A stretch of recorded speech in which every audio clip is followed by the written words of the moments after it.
राज्यातल्या सर्व शेतकऱ्याला सांगू इच्छितो की आणखीन 6, 7 आणि 8 आणखीन 3 दिवस राज्यामध्ये 10 मिनिटाचा 20 मिनिटाचा थोडाफार पाऊस येणार आहे म्हणून हा अंदाज लक्षात यायचा.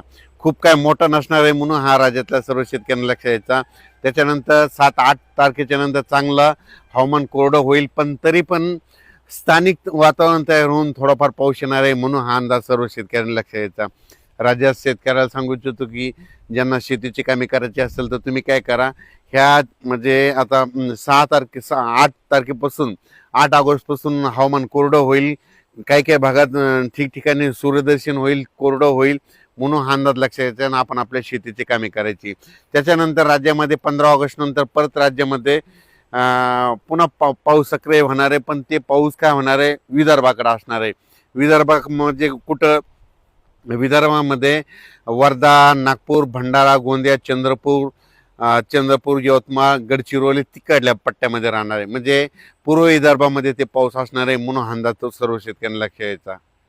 तसेच कोकणपट्टी, नाशिक, कोल्हापूर, त्याच्यानंतर पुणे ह्या पट्ट्यात काय होईल, आणखीन 2-3 दिवस सरी मात्र चालूच राहणार. काही काही ठिकाणी जोराचा पाऊस पडेल, 10 मिनिटाचा, 20 मिनिटाचा, अर्ध्या तासाचा असा पाऊस चालूच राहणार आहे म्हणून अंदाज त्या शेतकऱ्यांना लक्षात यायचा. त्याच्यानंतर इकडं मराठवाड्यामध्ये परभणी, लातूर, हिंगोली, त्याच्यानंतर नांदेड, संभाजीनगर, जालना, धाराशिव, लातूर, बीड ह्या पट्ट्यामध्ये काय होणार आहे, आणखी 2-3 दिवस स्थानिक वातावरण तयार होऊन दुपारपर्यंत ऊन पडणार, लगेच अर्ध्या तासाचा 1 तासाचा जोराचा पाऊस पडणार आहे म्हणून हा अंदाज लक्षात यायचा.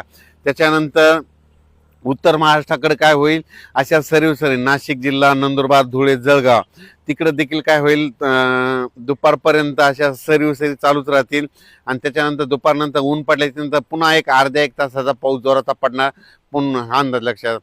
खूप मोठा पाऊस पडणार नाही, फक्त काय होईल 10-20 मिनिटाचा पाऊस असणार आहे म्हणून हा अंदाज सर्व शेतकऱ्यांना लक्षात यायचा. तसेच नांदेड, लातूर, धाराशिव, सोलापूर, त्याच्यानंतर सांगली, बारामती इकडे काय होईल सरी मात्र सुरू राहतील. खूप मोठा पाऊस पडणार नाही म्हणून हा अंदाज लक्षात यायचा. पण तरी पण काय होणार आहे ह्या 3 दिवसामध्ये, आज म्हणजे 6 ऑगस्ट, 7 ऑगस्ट आणि 8 ऑगस्टच्या दरम्यान सोलापूर जिल्हा, लातूर जिल्हा, धाराशिव जिल्हा, इकडे सांगली जिल्हा, बारामती 2, कडाष्टी, बीड ह्या परिसरामध्ये काय होईल अर्ध्या तासाचा 1 तासाचा जोराचा पाऊस पडणार आहे. स्थानिक वातावरण तयार होऊन म्हणून अंदाज लक्षात येतात. खूप मोठं नाही, पण अर्ध्या तासाचा, 20 मिनिटाचा, 10 मिनिटाचा, 5 मिनिटाचा असा पाऊस पडून जाणार आहे म्हणून हा सर्व शेतकऱ्यांना लक्षात यायचा.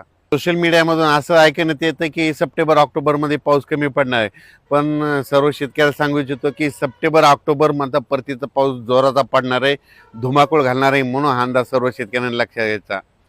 त्यानंतर एक अशी बातमी आली की टेम्परेचर वाढणे, उलट टेम्परेचर वाढल्यामुळे फायदा होणार आहे. जितकं टेम्परेचर वाढेल त्यावेळेस काय होतं, उष्णता वाढते. उष्णता वाढली की हवेचे कमी दाब तयार होतात. कमी दाब तयार झाले की वारे जास्त दाबाकडून कमी दाबाकडे येत असल्यामुळं राज्यातला पाऊस वाढणार आहे. पण सर्व शेतकऱ्याला आणखीन एक सांगतो, महाराष्ट्राला 2 समुद्र आहेत, अरबी समुद्र आणि बंगालच्या खाडीचा समुद्र.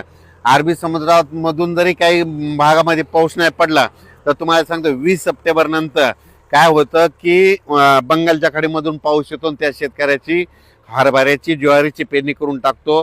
आणि शेतीमध्ये सगळ्यात महत्त्वाचा काही काही भाग असे आहेत, काही काही जिल्हे असे आहेत की त्यांना